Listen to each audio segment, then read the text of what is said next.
अहिले चाहिँ भारतले प्याज निर्यातमा प्रतिबन्ध लगाइसके पछाडि नेपालमा प्याजको सर्टेज उत्पन्न भएको छ।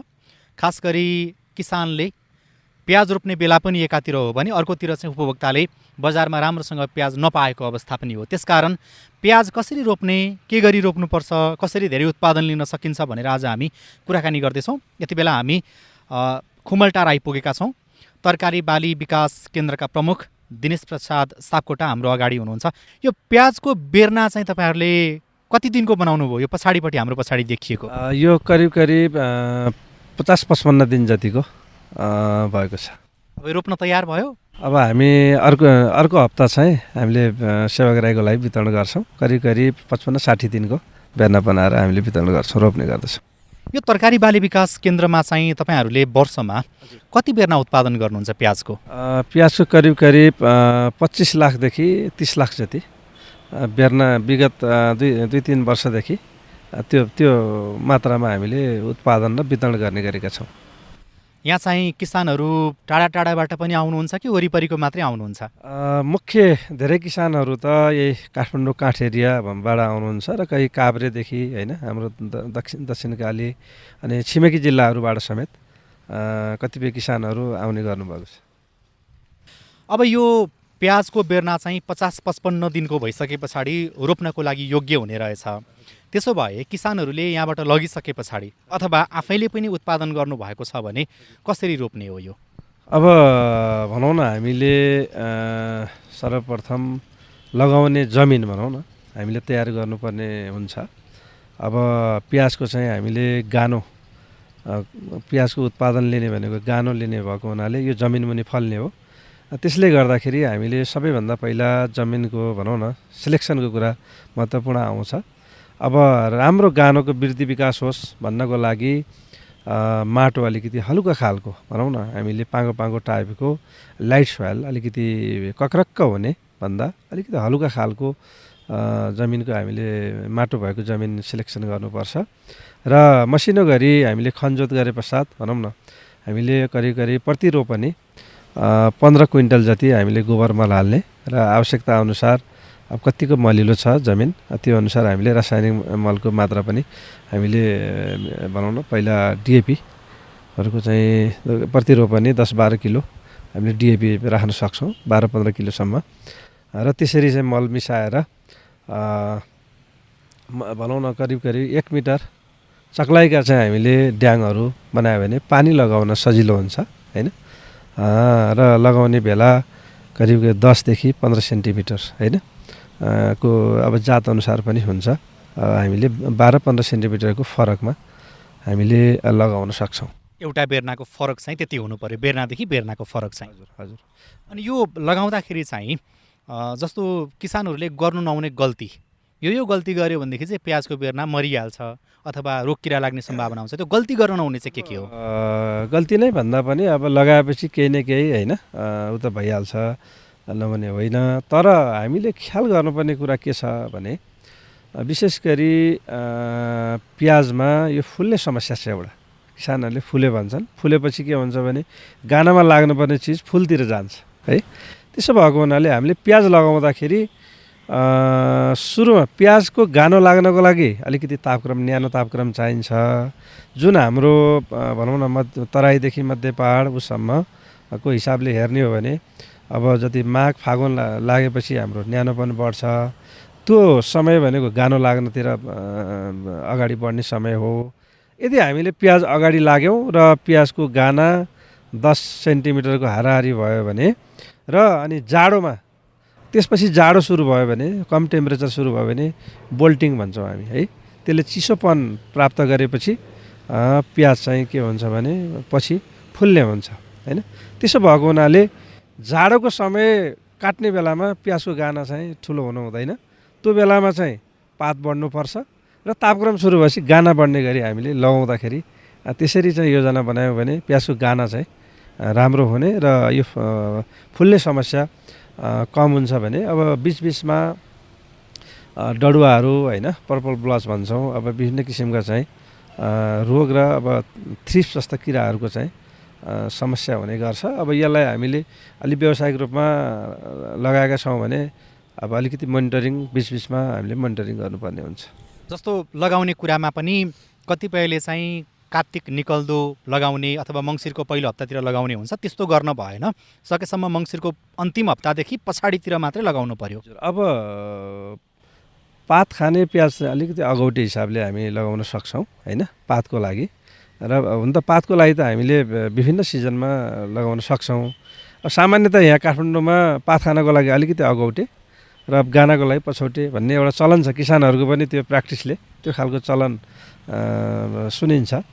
खासमा चाहिँ हाम्रो टेक्निकल्ली फिजियोलोजिकल्ली हिसाबले हेर्ने हो भने गाना सुरुमा गाना लाएर अनि जाडोको भनौँ न चिसो तापक्रम भयो भने त्यसपछि चाहिँ हामी बोल्टिङ भन्छौँ। अब भर्नलाइजेसन भन्छ के, यो टेक्निकल टर्ममा भर्नलाइजेसन भन्छ। उसले चिसो पायो अलिकति बढी चाहिँ भनौँ न चिसो अनुभव गर्यो भने पछि त्यो फ्लावरिङमा जान्छ होइन। त्यो भएर बढी प्याजहरू फुल्ने हुन्छ। त्यो भएर हामीले चिसो बेलामा भेजिटेटिभ ग्रोथ होस् अनि टेम्परेचर बढ्दै गएपछि अनि हाम्रो गानाको वृद्धि हुन्छ। अलिकति त्यो पाटोलाई गऱ्यो भने हामी गुणस्तरीय प्याज उत्पादन गर्न सक्छौँ। कतिपय किसानले चाहिँ अब यो के कारणले हो थाहा छैन, तर गानो कुहिने समस्या पनि देखियो भन्छन् प्याजमा, त्यो चाहिँ किन हुन्छ? अब विभिन्न कारणहरूले हुनसक्छ होइन। अब कुहिने भन्ने कुराहरू अब बढी फङ्गसको आक्रमण भएर भने हो। र विशेष गरी हाम्रो नेपाली कन्टेक्स्टमा हामीले चाहिँ वैशाख जेठमा हामी प्याज खन्छौँ र त्यसपछि हाम्रो अब बर्सातको समय सुरु हुन्छ, जुन रिलेटिभ ह्युमिडिटी बढी हुन्छ। अब इन्डियाको भनौँ न नासिक जस्तो ठाउँहरूमा त्यहाँको चाहिँ ह्युमिडिटी तपाईँको 60-70% एराउन्ड हुन्छ। अब हाम्रो यहाँ ह्युमिडिटी बढ्छ र टेम्परेचर पनि त्यही किसिमको टेम्परेचर पनि बढ्ने ह्युमिडिटी पनि बढ्ने हुँदाखेरि अब प्याज अब कुहिने हुन्छ। टेम्परेचर र भएपछि डिजिजलाई चाहिँ भनौँ न कुहिने रोगको लागि चाहिँ फेभरेबल कन्डिसन हुन्छ होइन। त्यही भएर हामीले नेपाली प्याजको भनौँ न मुख्य उत्पादन सिजन हाम्रो यो हिउँदमा लगाउँछौँ होइन। र हामी वैशाख जेठपछि अब असार श्रावणभन्दा उता त हामीले प्याज भण्डारण गर्ने गाह्रो छ है। त्यो खालको हावापानी छैन फेभरेबल। र हामीले त्यो खालको अब इन्डियामा चाहिँ के हुँदो रहेछ भने नासिक जस्तो ठाउँमा भनौँ न महाराष्ट्रको ठाउँमा त्यहाँको हावापानीको यसो हेर्दाखेरि ह्युमिडिटी अलिकति कम हुने, टेम्परेचर पनि भनौँ न 25-26 डिग्री होइन एराउन्डको टेम्परेचर रहने र 60देखि 70% रिलेटिभ ह्युमिडिटी हुँदाखेरि त्यो प्याजको स्टोरेज राम्रो हुँदो रहेछ। उनीहरूले नेचुरल कन्डिसनमा ब्याम्बो स्टोरेज हाउस बनाएर स्टोर गर्न सक्ने हुँदो रहेछ। अब हाम्रोमा त्यो खालको स्पेसिफिक कन्डिसन मेन्टेन गर्ने अब के अरे स्टोरेजहरू बनाउन सकिएको छैन होइन। सबभन्दा पहिला त हामीले प्याज प्रशस्त मात्रामा स्टोर गर्ने हिसाबको त्यही मुख्य सिजनमा अलिअलि तराईतिर चाहिँ बढी उत्पादन हुने गर्दछ। अब त्यो बेलामा चाहिँ सस्तो पनि हुन्छ, स्टोर गर्न सक्दैनौँ र हामीले लामो समयसम्म भनौँ न ठुलो भोलमा उत्पादन गर्न नसकेको कारणले अब स्टोरेजहरूको विकास पनि त्यो गतिमा हुन सकेको छैन। जस्तो अब प्याजको कुरा गर्दाखेरि चाहिँ अघि हामीले यसरी रोप्ने भनेर त किसानहरूलाई भनि नै सक्यौँ होइन। त्यसो भएदेखि यसको चाहिँ सिँचाइको प्रबन्ध कसरी गर्न सकिन्छ? कति समयमा पानी लगाउनुपर्छ अथवा यसलाई घाम कति चाहिन्छ, कति उचाइमा कुन हावापानीमा चाहिँ प्याज राम्रोसँग उत्पादन हुन्छ, त्यो पनि किसानलाई भनिदिउँ न। अब प्याज चाहिँ हामीले तराईदेखि हामीले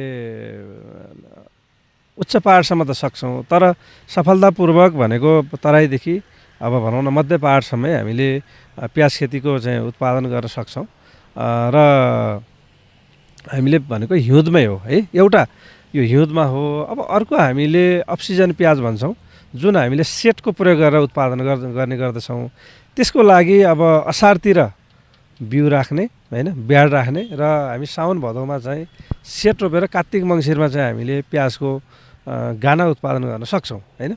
त्यो प्रविधि पनि हाम्रो अब नारले विकास गरेको हो। तर यद्यपि हामीसँग पर्याप्त मात्रामा अब जातहरू भेराइटीहरू भनौँ न बिउको पनि अभाव हुने हुँदाखेरि अब त्यो प्र्याक्टिस भनौँ न त्यो प्रविधि चाहिँ व्यापक रूपमा अब किसानकोमा अब त्यसलाई एडप्ट गराउन सकिएको छैन। एउटा सेट राखेर हामीले यही सिजनमा हामीले अलिकति लेट प्लान्टिङ गरेर बाक्लो प्लान्टिङ गरेर हामीले सानो चाहिँ 5-7 ग्रामका चाहिँ प्याजका दाना उत्पादन गर्ने, त्यसलाई स्टोर गर्ने र फेरि हामीले साउनमा हामीले सेट रोपेर हामीले यो असोज कार्तिकमा जुन प्याज महँगो हुन्छ त्यो बेलामा हामीले रोप्यौँ भने सफलतापूर्वक हामीले गर्न सक्छौँ होइन। त्यो हाम्रो रिसर्चले पनि देखाएको छ। अहिले पनि भनौँ न कतिपय किसानहरूले प्याजको चाहिँ अब साग उत्पादन गर्ने प्याजहरू चाहिँ त्यो सिजनमा उत्पादन गर्ने गर्नुभएको पनि छ। तर व्यापक रूपमा चाहिँ हामीले लान सकेको छैन। दुई किसिमले गर्न सकिन्छ। तर हिउँदको प्याज चाहिँ जुन बेर्ना रोपेर गर्ने प्याजै बढी प्रचलनमा छ। तर हामीले सेटको हिसाबले अब अलिकति आत्मनिर्भर बन्ने हो अथवा आयातलाई घटाउने हो भने अब हिउँदको उसलाई व्यापकता दिने र यता भनौँ न अफ सिजन प्रोडक्सनलाई पनि गऱ्यौँ भने के आयात घटाउन सकिने हुनसक्छ।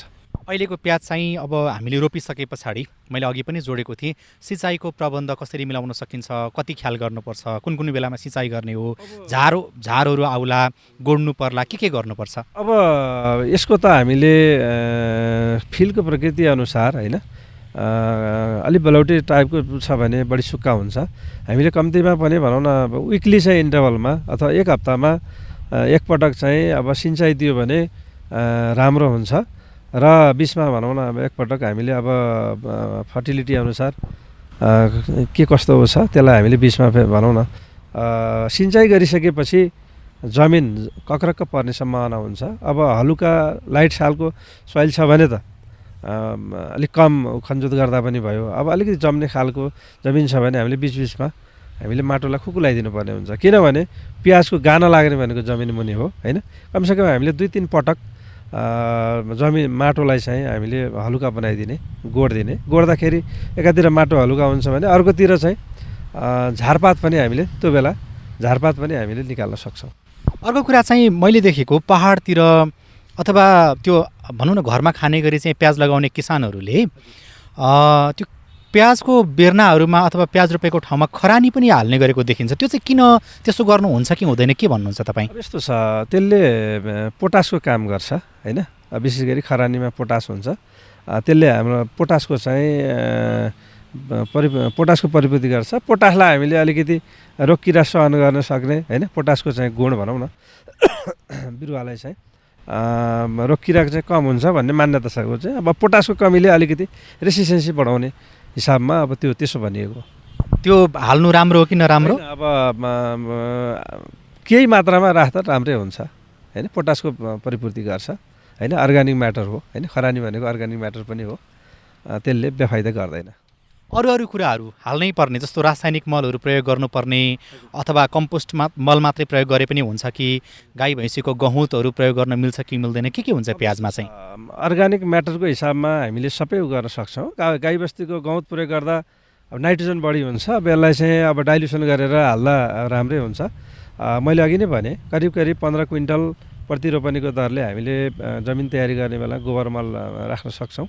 र बिचबिचमा तपाईँको एकपटक 2 पटक बिरुवाको चाहिँ भनौँ न वृद्धिलाई हेरेर हामीले माइक्रोन्युट्रिएन्ट राखिदियौँ भने ब्यालेन्स रूपमा। अब किसानहरूले के भन्छ भने मल भनेको युरिया, मल भनेको डिएपी भन्ने छ।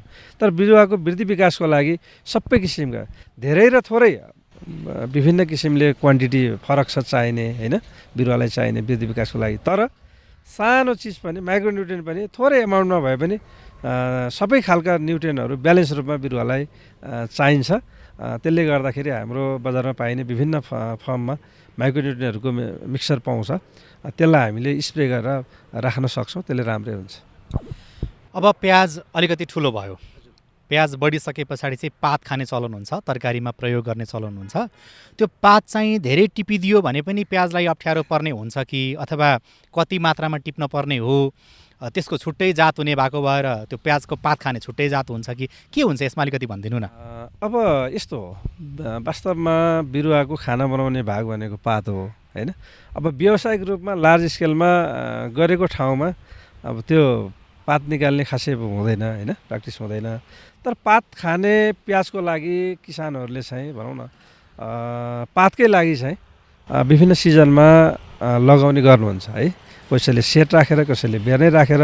यहीँ तपाईँले काठमाडौँमा हेर्नुभयो भने, कालीमाटीमा जानुभयो भने होइन, कतिपय समयमा प्याजको चाहिँ पातहरू प्राप्त गर्न सकिन्छ। अब गानो लाउने चाहिँ भनौँ न समय र टेम्परेचर उसको मेकानिजम रहन्छ होइन। तर एउटा दुईवटा पातले उता हुँदैन। तर धेरै पात निकालियो भने फोटोसिन्थेसिस गर्ने भाग चाहिँ पात हो होइन, त्यसले गानामा चाहिँ त्यो खाना बनाएर गानामा पुर्याउनु पर्ने हुँदाखेरि धेरै पात निकाल्दा चाहिँ अब गानामा असर गर्छ। त्यसो भएपछि त किसानहरूले यदि गानुको लागि रोप्नु भएको छ भने धेरै पात त निकाल्नु भएन। भएन। अब पात खाने प्याजको लागि चाहिँ होइन, हामीले बजारमा देख्छौँ नि होइन, गानैसित हरियो प्याजहरू चाहिँ गर्ने गर्छौँ। त्यो व्यावसायिक रूपमा गर्दाखेरि त्यो हिसाबले गर्ने गरिन्छ। अब प्याज फल्यो पनि, गानो पनि लाग्यो, अब निकाल्ने समय अथवा त्यहाँ चाहिँ हामीले भण्डारण गर्ने समय हुन लाग्यो। त्यसो भएदेखि चाहिँ त्यो निकाल्दाखेरि ख्याल गर्नुपर्ने के? त्यो प्याज चाहिँ पुरै पातहरू सुकिसके पछाडि निकाल्ने हो कि अलिअलि हरियो रहँदै निकाल्ने हो कि कस्तो भए पछाडि चाहिँ अब हामीले निकाल्न मिल्यो भनेर थाहा पाउने किसानले? अब बिस्तारै चाहिँ भनौँ न प्याजको पातहरू अब ड्राई हुँदै जान्छ होइन, माथिबाट पात सुक्दै जान्छ, गानाको वृद्धि विकास प्रोपर हुन्छ। त्योभन्दा अगाडि भनौँ न हामीले अब करिब करिब प्याज अब टिप्ने बेला भयो भने सबभन्दा हामीले ख्याल गर्ने कुरा, अघि तपाईँले कुरा गर्नुभएको थियो प्याज भनौँ न एउटा कुहिने गर्छ, धेरै लामो समय भण्डारण गर्न सकिँदैन भन्ने पाटो जुन थियो, त्यसको महत्त्वपूर्ण पाटो भनेको सिँचाइ पनि हो। हामीले कम्तीमा पनि 15-20 दिन अगाडि हामीले यदि अब प्याज खन्ने बेला भयो भन्ने अब हामीले अनुमान गर्छौँ अब जजमेन्टले, त्यो हुँदाखेरि 15-20 दिन अगाडि हामीले जमिनलाई सुक्का राख्नुपर्छ। यदि त्यो भनौँ न हार्भेस्टिङभन्दा अगाडि अथवा प्याज खन्नुभन्दा अगाडि हामीले सिँचाइ गऱ्यौँ भने प्याजमा मोइस्चर बढी हुन्छ, त्यसपछि गएर भण्डारणमा प्याज कुहिन्छ है। र के भनिन्छ भने प्याजलाई एउटा भनौँ न खनिसकेपछि एकातिर त कुहिन्छ, अर्कोतिर प्याज उम्रिने समस्या हुन्छ है। त्यो प्याज उम्रिनको लागि प्राकृतिक रूपमा रोक्नको लागि सर्टन इन्हिबिटर भन्छ, ग्रोथ हर्मोनहरू पातमा बन्छन् है, ग्रोथ सब्स्टान्सहरू पातमा बन्छन्। त्यो सब्स्टान्सहरू प्याज जब गानो बढ्दै जान्छ, प्याज खन्ने बेला हुँदै जान्छ, पात सुक्दै जान्छ, पातबाट चाहिँ गानामा त्यो पातमा बनेका ग्रोथ इन्हिबिटर भन्छौँ हामी टेक्निकल टर्ममा, ती इन्हिबिटरहरू पातबाट चाहिँ गानोमा जान्छ र गानोलाई चाहिँ केही समय चाहिँ उम्रिनबाट रोक्न मद्दत गर्छ भन्ने एउटा साइन्टिफिक होइन लजिक छ। त्यसले गर्दाखेरि हरियोमै खनेर गऱ्यौँ भने पछि उम्रिने समस्या हुनसक्छ होइन। प्याजको चाहिँ जुन गाना अलिकति टाइट भएर होइन, अब त्यसमा भनौँ न फिजियोलोजिकली म्याच्योर भयो भने पोस्ट हार्भेस्ट लस भन्छौँ, त्यो कमी हुन्छ। त्यसो भएको हुनाले हामी दुईवटा कुरा, एउटा चाहिँ प्रोपर साइजको म्याच्युरिटीमा खन्नु पऱ्यो, अर्को चाहिँ अगाडि सिँचाइ गर्नु भएन है। सबभन्दा भनेको खन्ने जमिन चाहिँ चिसो भयो भने कुहिने समस्या हुन्छ, यो कुरामा हामीले विशेष ध्यान दिनुपर्छ। एउटा अर्को नाइट्रोजन मल बढी हालियो होइन, अलिकति गाना बढ्ने बेलामा पछि नाइट्रोजन बढी हाल्यो, नाइट्रोजनले गर्दा पनि अलि हर्लक्क भनौँ न पछि कुहिने समस्या हुनसक्छ। अब लास्ट फेजमा चाहिँ अब नाइट्रोजन मल, त्यसपछि सिँचाइहरू चाहिँ कम गर्नु पऱ्यो। अर्को चाहिँ मैले अघि सोध्न छुटाएछु, अहिले सोद्धा पनि फरक परेन। कतिपय किसानले चाहिँ त्यो प्याजको पात टिपिदिए पछाडि अनि त्यो पात टिपिसके पछाडि गाना बढ्छ भन्ने पनि मान्यता, अर्को कुरा चाहिँ गाना कुहिँदैन भन्ने पनि मान्यता, त्यो चाहिँ अब गलत मान्यता हो कि कसो हो कुनै? पात टिपेर गाना नकुहिने भन्ने त मलाई त त्यस्तो भनौँ न फिजियोलोजिकली त्यस्तो लाग्दैन। अब बरु अलिकति के भने फुल्न लाग्यो भने भनौँ न अब सामान्य किसानहरूले बटार्ने अथवा त्यसको चाहिँ भनौँ न भित्रको कनेक्सन, फुलमा जाने कनेक्सनलाई रोकिदियो भने गाना बढ्छ भन्ने एउटा खालको प्र्याक्टिस त छ होइन। जस्तो कि त्यो फुल्ने क्रममा चाहिँ प्याजको बेर्नामा थाहा हुन्छ कि त्यो बिचबाट आउने मोटो भएर आउनेवाला चाहिँ एउटा पात आउँछ, त्यो चाहिँ फुल्छ भन्ने भएपछि त्यो चुडेर फाल्ने चलन हुन्छ। त्यसो गर्दाखेरि भनौँ न फुलमा जाने कस्तो हुन्छ भने बिरुवाको स्ट्रङ सिङ भन्छौँ, भनेको पातमा बनाएको खाना सबभन्दा बढी तान्ने भनेको ग्रोइङ पार्ट, वृद्धि विकास हुने फास्ट भनेको हाम्रो नयाँ मुनाहरू नि यस्तो फलहरूले बढी तान्छ, खिच्छ। त्यही भएर यो फुल्ने बेलामा चाहिँ फास्ट त्यो बिजको ग्रोथ बढी हुन्छ होइन। बनाएको पातमा बनाएको खाना गानामा नगइकन त्यो फुलमा जान्छ, त्यो भएर फुलको चाहिँ टिपिदियो भने फुलमा त्यसलाई तान्ने चिज कम भयो होइन। त्यो भएर त्यो स्वाभाविक हो, त्यो फुल हटाइदियो भने हाम्रो पातमा बनेको खाना चाहिँ गानामा जाने सम्भावना बढी हुन्छ।